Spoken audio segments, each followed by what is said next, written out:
You can't do this to me. I'm the HOA president. I have rights. This is my neighborhood." Karen's voice cracked as she screamed at the police officer, her face red with rage and humiliation. But Officer Marcus just stared at her in disbelief before leaning closer and whispering, "Wait a minute. Madam Judge, Judge Anthony Richardson, is that really you?" The look of absolute terror that crossed Karen's face in that moment was worth every sleepless night she had caused me over the past 6 months. But let me back up and tell you how we got to this point, because this story is about so much more than just a crazy HOA president. It's about what happens when someone with a little bit of power thinks they can intimidate the wrong person. My name is Anthony Richardson, and yes, I am a retired circuit court judge. After 30 years on the bench, I thought I'd seen every type of bully, every kind of petty tyrant, and every variety of person who mistakes authority for wisdom. I was wrong. 6 months ago, I moved into what I thought would be my peaceful retirement home in Willowbrook Estates, a quiet suburban neighborhood with tree-lined streets and well-maintained lawns. The house was perfect, a modest 2-story colonial with a small garden where I could grow tomatoes and read legal thrillers in peace. After decades of dealing with criminals, corrupt lawyers, and contentious divorce cases, all I wanted was to tend my garden, play some golf, and maybe volunteer at the local legal aid clinic. Simple pleasures for a simple retirement. What I didn't know was that Willowbrook Estates was ruled with an iron fist by Karen Mitchell, a woman who had somehow convinced herself that being elected HOA president made her the supreme commander of suburban life. Karen was in her late 40s, with perfectly styled blonde hair that never seemed to move in the wind, and a wardrobe that consisted entirely of pastel-colored blazers and pearl necklaces. She drove a white BMW SUV with vanity plates that read, HOA Boss. And she treated that title like it was handed down from on high. The first sign of trouble came just 2 weeks after I moved in. I was in my front yard, planting some marigolds along the walkway, when I heard the distinctive click of high heels on pavement. I looked up to see Karen approaching with a clipboard in hand and an expression that could freeze hell over. "Excuse me," she said, not bothering with pleasantries like hello or welcome to the neighborhood. "I'm Karen Mitchell, president of the Willowbrook Estates Homeowners Association. We need to discuss your landscaping choices." I stood up, brushing dirt from my knees, and extended my hand. "Nice to meet you, Karen. I'm Anthony Richardson. What seems to be the problem with my landscaping?" She ignored my outstretched hand and consulted her clipboard. According to HOA Regulation 4.73, all front yard plantings must be approved by the Architectural Review Committee before installation. "These flowers," she gestured dismissively at my marigolds, "are not on the approved plant list." I looked down at the innocent marigolds, then back at Karen. "I'm sorry, but these are just basic garden flowers. Surely there's not a problem with marigolds." "The rules are the rules, Mr. Richardson. I'm going to have to issue you a violation notice. You have 72 hours to remove these unauthorized plantings or face a fine of $50 per day." I felt my judicial temperament kick in, that calm, measured tone I used when dealing with particularly difficult attorneys. "Karen, I appreciate that you take your role seriously, but don't you think we could work something out? Maybe I could submit a retroactive approval request?" Her eyes narrowed. "The rules exist for a reason, Mr. Richardson. They maintain property values and neighborhood standards. I suggest you familiarize yourself with the HOA handbook before making any other modifications to your property." She turned on her heel and walked away, leaving me standing there with a violation notice for planting flowers in my own front yard. That night, I read through the entire HOA handbook, all 47 pages of it. What I found was a masterpiece of petty bureaucracy, with rules covering everything from the acceptable height of grass to the precise shade of white allowed for mailbox posts. But more importantly, I started to see the legal loopholes and inconsistencies that Karen had apparently never noticed. Over the next few weeks, the violations kept coming. My garden hose was improperly stored because it was visible from the street. My mailbox was non-compliant because it was painted antique white instead of pure white. My garbage cans were inappropriately positioned because they were 3 inches closer to the street than regulation allowed. Each violation came with a fine, and each fine came with Karen's smug satisfaction. But the real escalation began when I decided to install a small security camera by my front door. After 30 years of dealing with criminals, old habits die hard, and I liked knowing who was approaching my house. The camera was discreet, barely visible, and pointed only at my own property. Within 24 hours, Karen was at my door with another violation notice. "Security cameras require prior approval from the HOA board," she announced, waving the notice like a battle flag. "This is a violation of privacy regulations and neighborhood aesthetics standards." "Karen," I said, maintaining my judicial calm, "the camera only records my own property. It doesn't violate anyone's privacy, and it's barely visible from the street." "I don't care what you think it does or doesn't violate, Mr. Richardson. The rules are clear. Remove it within 72 hours or face escalating fines." That's when I decided to do a little research. You see, 30 years as a judge teaches you that knowledge is power, and the best way to deal with a bully is to understand exactly what authority they actually have versus what authority they think they have. I spent the next week diving deep into HOA law, property rights, and the specific legal framework governing homeowners associations in our state. What I discovered was fascinating. Karen had been operating under the assumption that HOA rules were essentially law, enforceable, with the same authority as municipal ordinances. She was wrong. HOA rules are contractual obligations, subject to the same legal standards as any other contract, including requirements for reasonableness, proper notice, and due process. More importantly, I discovered that many of the rules Karen was enforcing so zealously had never been properly ratified by the HOA board. I also started paying attention to Karen's own property. Her house was a sprawling McMansion at the end of the cul-de-sac, with a perfectly manicured lawn and not a single blade of grass out of place. But as I observed more carefully during my evening walks, I began to notice some interesting details. Her garbage cans were often left out past the designated pickup time. Her landscaping included several plant varieties that weren't on the approved list. And most intriguingly, she had recently installed a decorative fence that appeared to exceed the height restrictions outlined in the HOA handbook. The breaking point came on a Tuesday morning in late September. I was working in my home office reviewing some legal documents for a friend's estate planning when I heard a strange noise at my front door. It was a scratching metallic sound, like someone was trying to pick a lock. I looked out my window and couldn't believe what I saw. Karen was crouched by my front door with what appeared to be a lock-picking kit, trying to break into my house. She was dressed in dark clothing, completely unlike her usual pastel blazer uniform, and she kept looking around nervously as she worked at my lock. The security camera she had demanded I remove was capturing everything in perfect high definition. I watched for a few minutes, documenting the attempted break-in on my phone, before quietly opening my back door and walking around to the front of the house. "Karen," I called out calmly, "can I help you with something?" She spun around, lockpick still in her hands, her face flushed with embarrassment and panic. I was just... There have been reports of code violations inside your house, and as HOA president, I have the authority to conduct inspections." "Is that so?" I asked, pulling out my phone and showing her the video I had just recorded. "And does that authority include breaking and entering?" Her eyes went wide as she realized she had been caught red-handed. "You can't record me without permission. That's illegal." "Actually, Karen, recording someone who is attempting to break into my house on my own property is perfectly legal. What's illegal is what you're doing right now."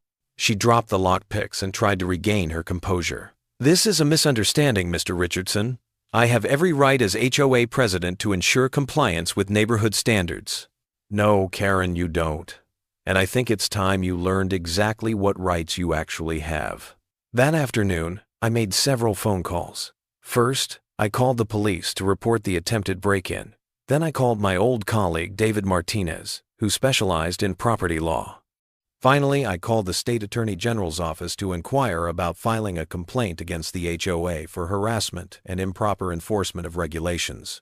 The police response was immediate. Officer Marcus Thompson arrived within 20 minutes, a young man who took his job seriously and listened carefully as I explained the situation. When I showed him the video of Karen trying to pick my lock, his expression grew grave. "Sir, this is clearly attempted breaking and entering. Do you want to press charges?" "I want to explore all my options, Officer Thompson. But first, I think there are some things about this situation you should know." I spent the next hour explaining to Officer Thompson about the pattern of harassment, the questionable HOA violations, and my suspicions about Karen's abuse of her position.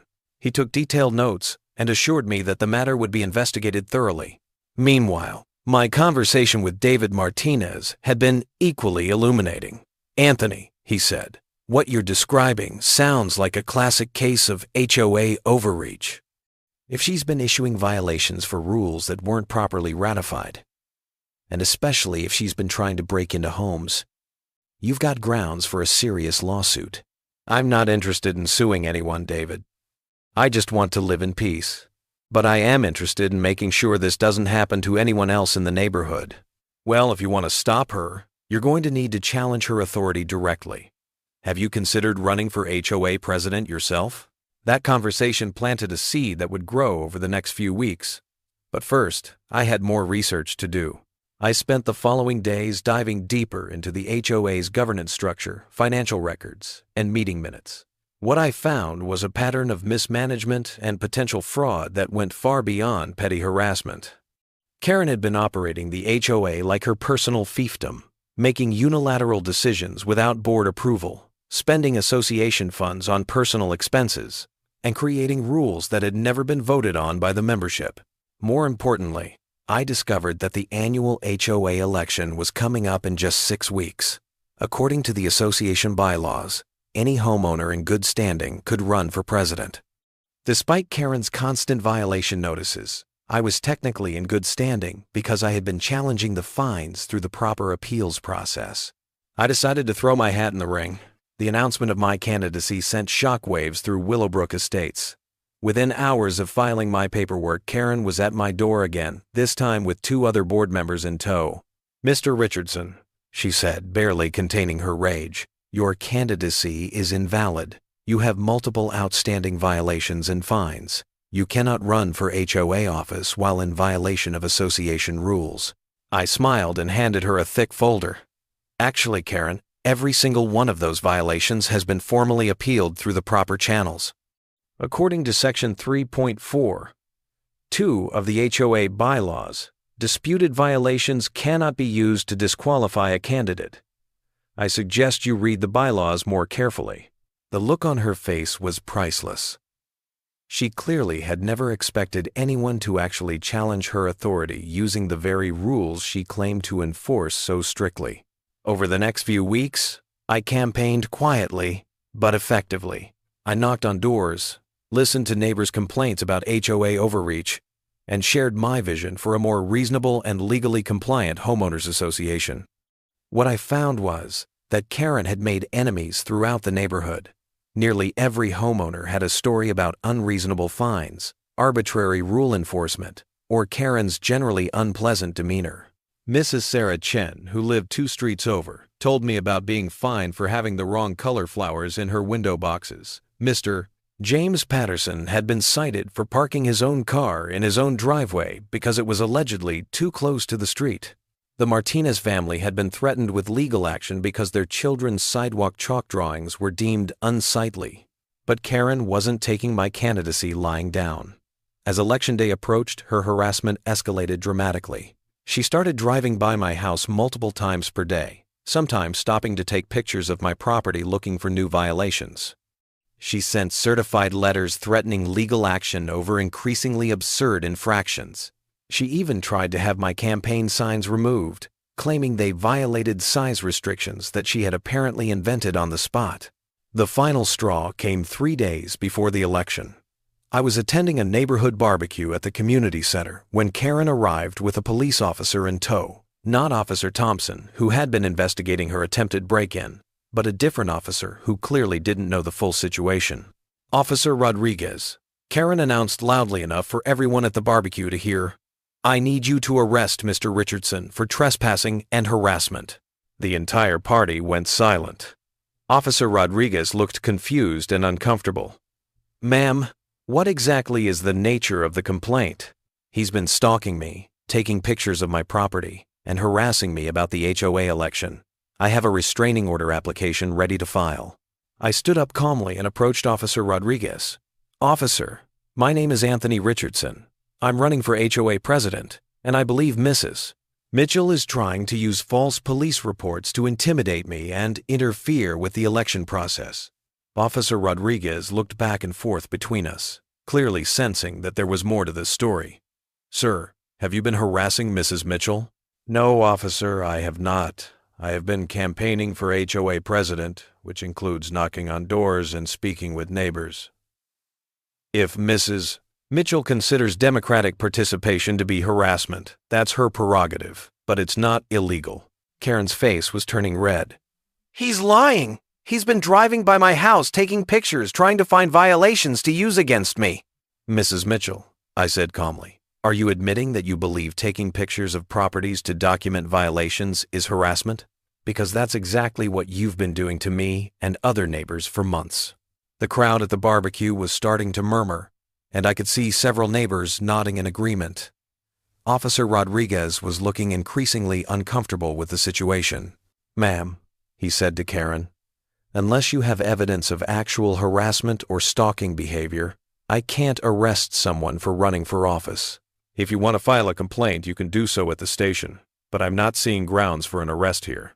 Karen's composure finally cracked completely.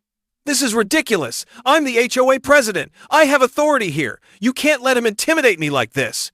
Ma'am, Officer Rodriguez said firmly, being HOA president doesn't give you special police powers.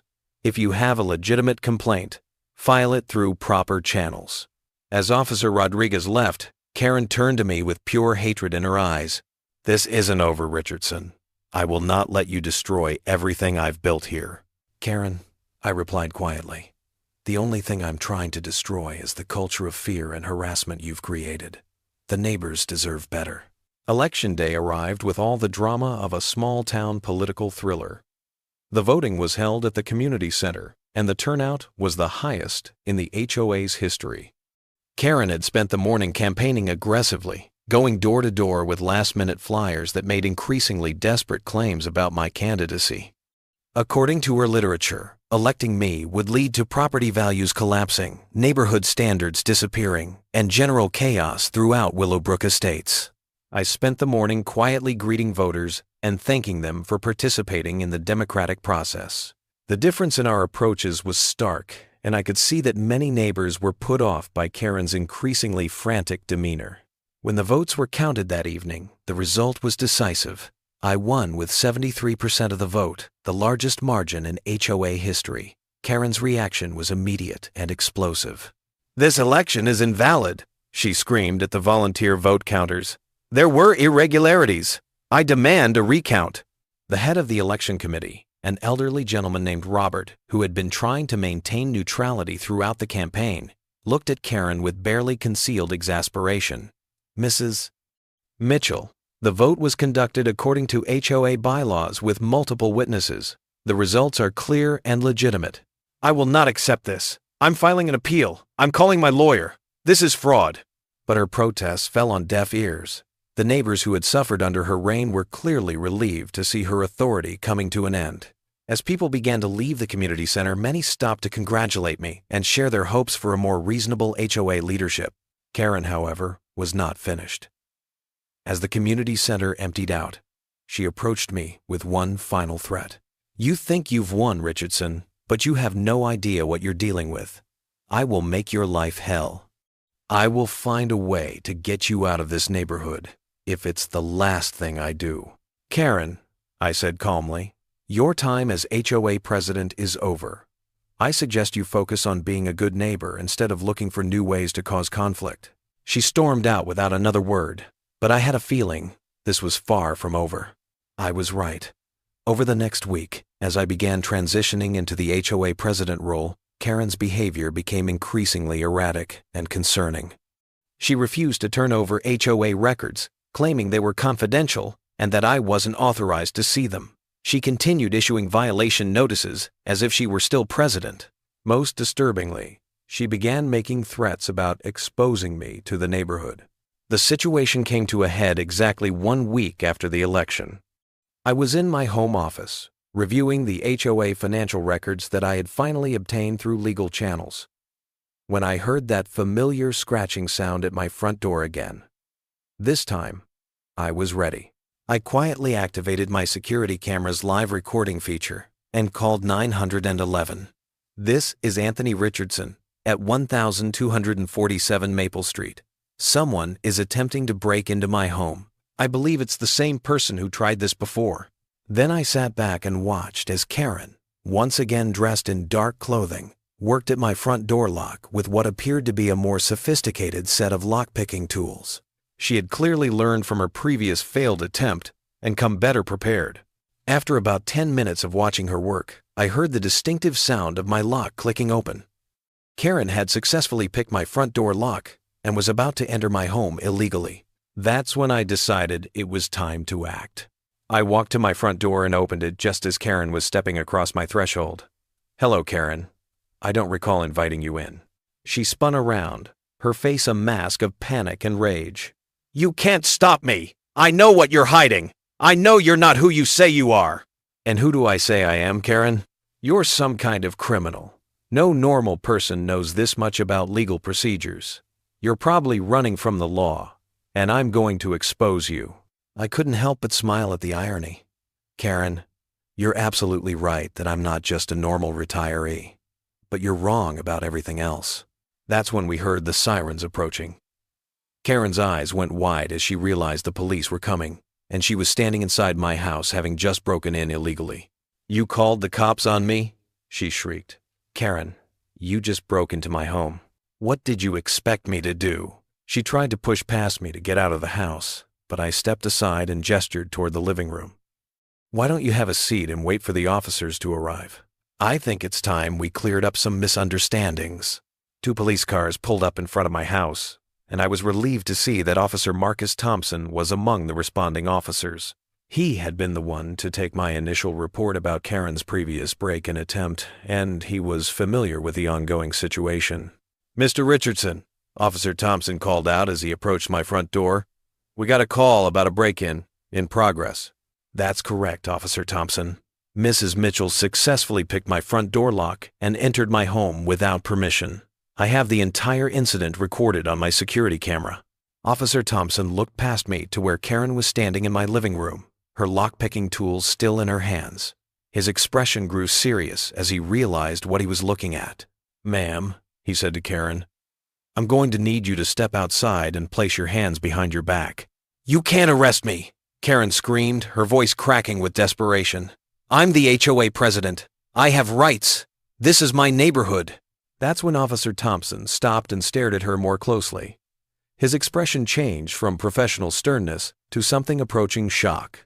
"Wait a minute," he said, leaning closer and lowering his voice. "Madam Judge? Judge Anthony Richardson? Is that really you?" The look of absolute terror that crossed Karen's face was worth every sleepless night she had caused me. Her mouth fell open as she realized what Officer Thompson had just revealed. "You're a judge?" she whispered, the color draining from her face. "Retired circuit court judge," I confirmed. 30 years on the bench before I moved here, looking for a peaceful retirement. Officer Thompson was shaking his head in amazement. "Your Honor, I appeared in your courtroom several times when I was a rookie. You probably don't remember me, but you always treated officers with respect and fairness. What the hell is going on here?" Karen sank into my couch as the full implications of what she had done began to hit her. For months, she had been harassing, threatening, and now burglarizing the home of a retired judge. A man who understood the law better than she could ever hope to, who had connections throughout the legal system, and who had been carefully documenting every one of her illegal actions. "Officer Thompson," I said calmly, "Mrs. Mitchell has been conducting a campaign of harassment against me and other neighbors for months. She's been issuing fraudulent HOA violations, misappropriating association funds, and now she's escalated to breaking and entering. I have extensive documentation of everything." The second officer, who had been standing quietly during this exchange, stepped forward. "Sir, are you saying this woman has been harassing a retired judge?" "Among other things, yes. But more importantly, she's been abusing her position as HOA president to bully and intimidate neighbors throughout this community. The break-ins are just the most serious of her offenses. Karen finally found her voice, though it came out as a desperate whimper. "I didn't know. You never told me you were a judge. I thought you were just some troublemaker trying to cause problems." "Karen," I said gently, "my background doesn't change the fact that what you've been doing is illegal. You can't harass people, issue fraudulent fines, misappropriate funds, or break into homes, regardless of who your victims are." Officer Thompson was already reaching for his handcuffs. "Ma'am, you're under arrest for breaking and entering, attempted burglary, and harassment. You have the right to remain silent." As he read Karen her rights, she began to cry, not the angry, frustrated tears of someone who feels wronged, but the broken sobs of someone who realizes they've destroyed their own life through their own actions. "Please," she begged. "I have children. I have a reputation in this community.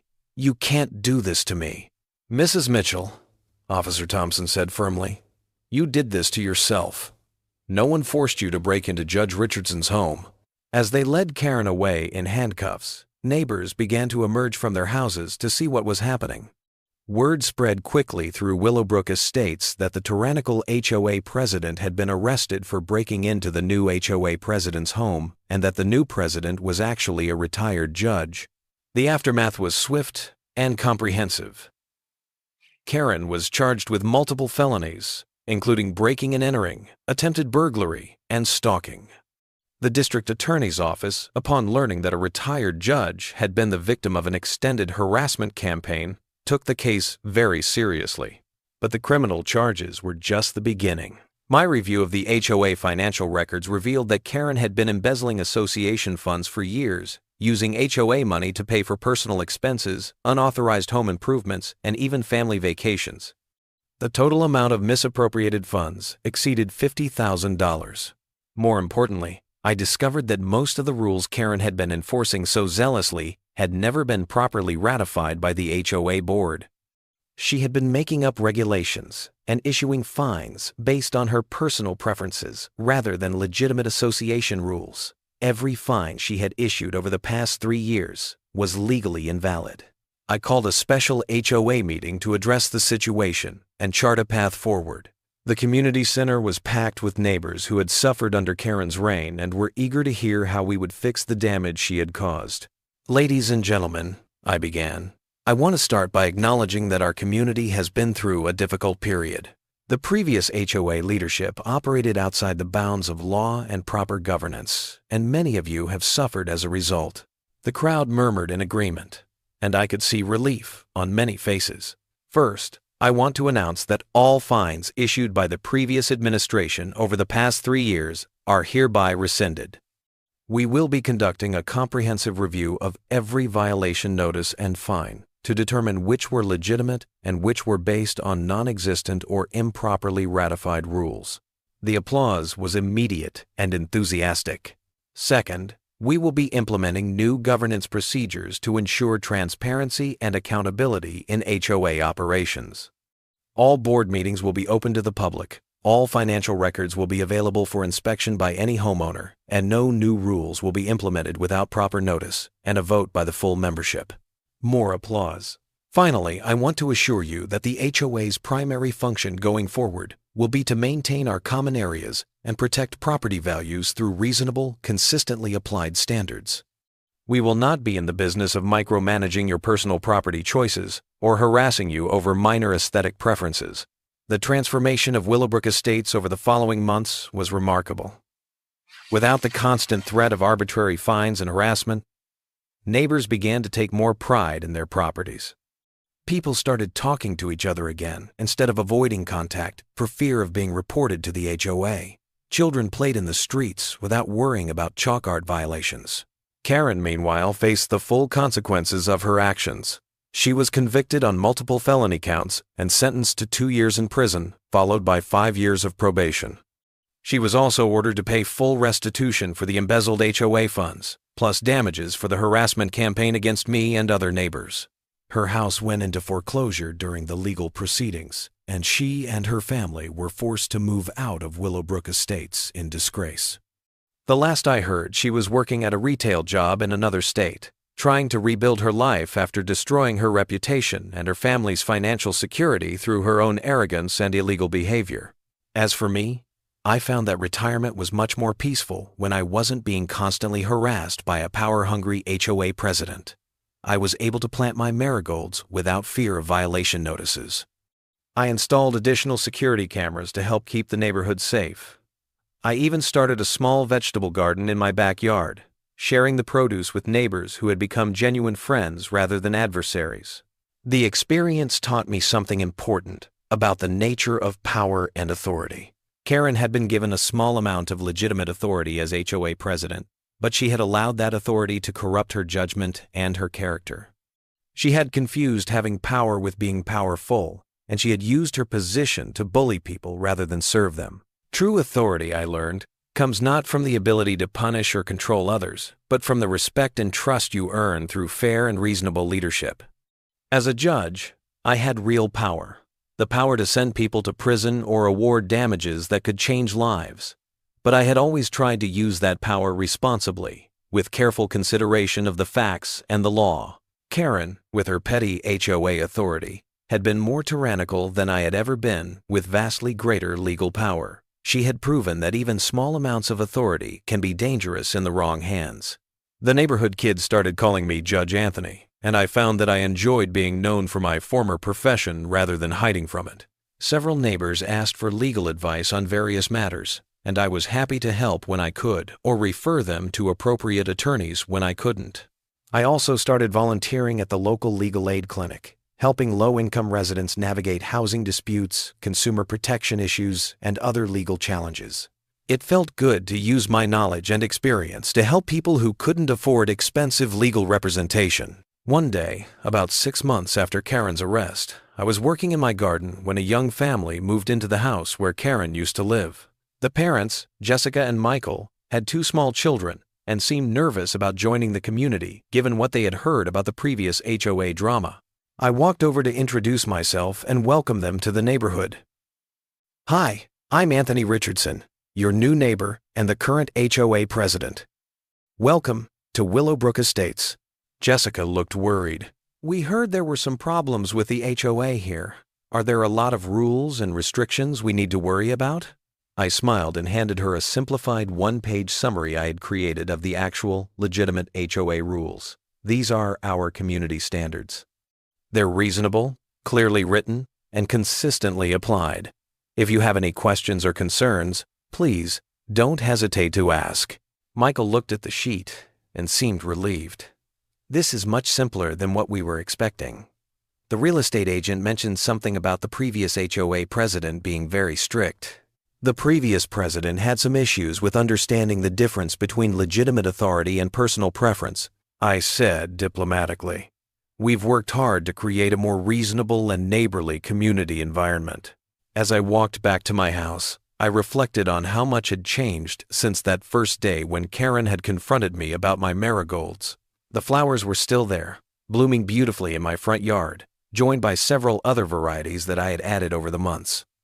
No one had complained about them, because there was no legitimate reason to complain. That evening, I received a phone call from Officer Thompson. "Judge Richardson, I wanted to give you an update on the Mitchell case. She was denied parole at her first hearing. The parole board felt that she hadn't shown sufficient remorse for her actions or understanding of why what she did was wrong." "I'm not surprised," I replied. Karen always seemed to believe that her intentions justified her actions, regardless of whether those actions were legal or ethical. "There's something else, Your Honor. We've had several other HOA presidents in the county reach out asking for guidance on proper governance procedures. Word has gotten around about what happened in your neighborhood, and it seems to have scared some of them straight." I chuckled. "Well, if my experience can help other communities avoid similar problems, then I suppose some good has come from all this drama." "Yes, sir. And Judge Richardson, thanks for handling this whole situation with such class. A lot of people in your position would have thrown their weight around or demanded special treatment. You just wanted to be treated fairly like everyone else." After I hung up the phone, I sat on my front porch and watched the sun set over Willowbrook Estates. Children were playing in the street, neighbors were chatting over fences, and there was a sense of peace and community that had been missing during Karen's reign of terror. I thought about the lesson in all of this, the moral that I would share if someone asked me what I learned from my encounter with HOA Karen. It's simple.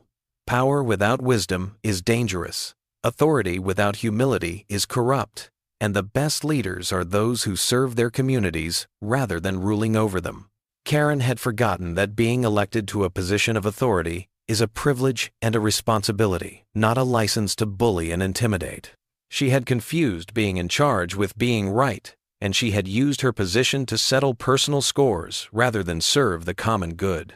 In the end, her downfall came not from some elaborate revenge scheme or complex legal maneuvering, but from her own arrogance and illegal behavior. She had assumed that she could intimidate me because she didn't know who I was, but even if I hadn't been a retired judge, what she was doing would still have been wrong. The truth is, you don't need to be a judge to stand up to bullies and tyrants. You just need to understand your rights, document what's happening to you, and be willing to hold people accountable for their actions through proper legal channels. If you find yourself dealing with an HOA Karen or any other petty tyrant, remember that knowledge is power, patience is a virtue, and the law is on the side of those who are reasonable and documented in their approach to conflict resolution. And if someone tries to pick your lock and break into your house, well, that's when you call the police and let the justice system do what it does best. Sometimes the most satisfying victories are the ones where you simply let bullies destroy themselves through their own poor choices and illegal behavior. As I went inside that night, I looked at my marigolds one more time. They were still blooming, still beautiful, and still perfectly legal in my front yard. Sometimes the smallest victories are the sweetest ones of all.